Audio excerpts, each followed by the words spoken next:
The Third Saturday in October, Parts 1 and 5, are directed by Jay Burleson and is currently streaming on most platforms.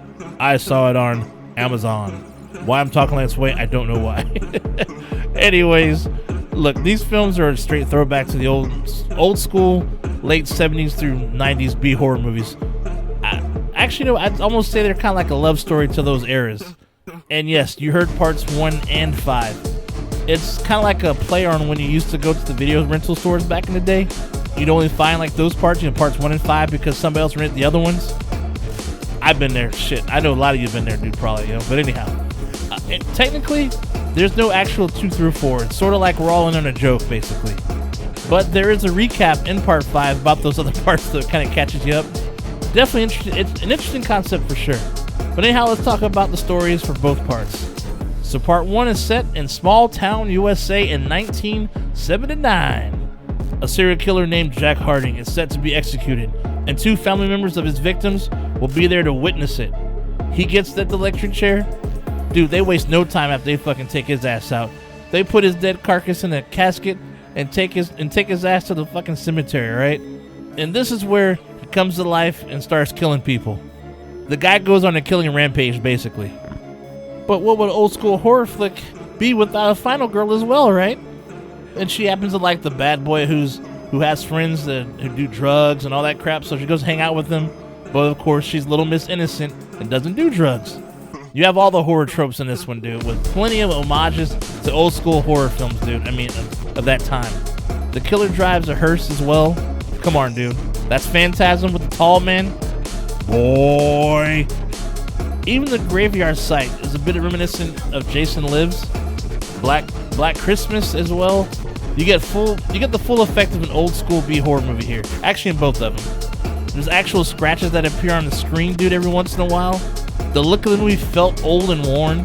The color gels that light up, red and green and yellow and all these weird colors and whatnot in certain scenes. You got the keyboard music that pops out somewhere like, when you hear a strange noise, you're about to get stabbed. I don't know. I'm sounding weird, but I'm just... People who know what I'm saying. The cars, the homes, the way they dressed, the way they talk, dude. All here in both films. How they dance, dude. Even I forgot the weird dances. Plus, the movie is self-aware, which is always fun. I almost forgot to mention, the first one ends similar to Halloween 1.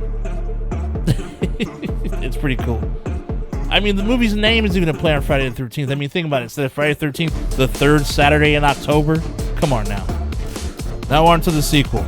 Now, as I said before, there's a recap of parts 2 through 4. And this one actually goes up from the 70s all the way up to the 90s, early 90s, all right? And, dude, what makes this one even funnier is the killer, Jack Harding, is played by a different person, or different people, actually. There's 2 different people playing this one this time, all right?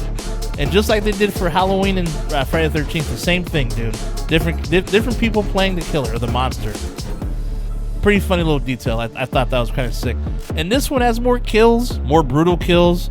The special effects are practical and cheesy as hell, dude. You could tell they're fake. It's just didn't even try, which I love, dude. B movies, dude, the best. Now, both films have some inside baseball stuff that only diehard old school fans would get. I know it'll definitely go over many people's heads, but I think the ones who know will know, dude. And I think you'll like it, though. There's some things that'll crack you up, though. Like I said, these 2 movies are just straight a love story of all things old school horror, dude. B horror. They're fun, well paced, intentionally bad acting, bloody kills. I'm here for it, dude. I mean, there's a dude in a wheelchair. Texas Chainsaw Massacre. Hello, dude. I'm gonna tell you right now. That scene where he encounters the killer, dude, hilarious, dude. I'm gonna tell you right now. You're not gonna expect what's gonna happen. I'm just gonna say that. Ain't gonna spoil it, but it's gonna catch you off guard, but in a funny way. This felt. I mean, honestly, you know what? I mean, aside from being self-aware, this actually felt pretty authentic, dude, and really brought me back to that time. And I mean, brought me back to the time when I was a little ass kid watching this stuff, dude. I mean, I definitely recommend this if you enjoy old school horror. I mean, late 70s all the way to 90s, you're gonna love this. You're gonna love it. Now, I can't leave you without recommending some nastiness, right? I've got a few deep-cut old school horror flicks for you. First one is called Pieces from 1983. about a frustrated Boston detective searches for the maniac responsible for mutilating a number of university co-eds. This is total 80s horror to its core, dude. It's available on Shudder. And check out Sleepaway Camp, dude. Classic B-horror movie with a very shocking ending that many people talked about for years, dude. And this was before social media and all that stuff, dude, so it's more word of mouth, dude. Bunks and the Showers are a mad stabbers beat at a summer camp strictly for teens. It's available on Scream Bunks. Good times, dude. Good times. Anyhow, that's all for today. Stay nasty, my friends, and I will see you at the next one. Shay Nasty out. I'll see you soon. Like and subscribe.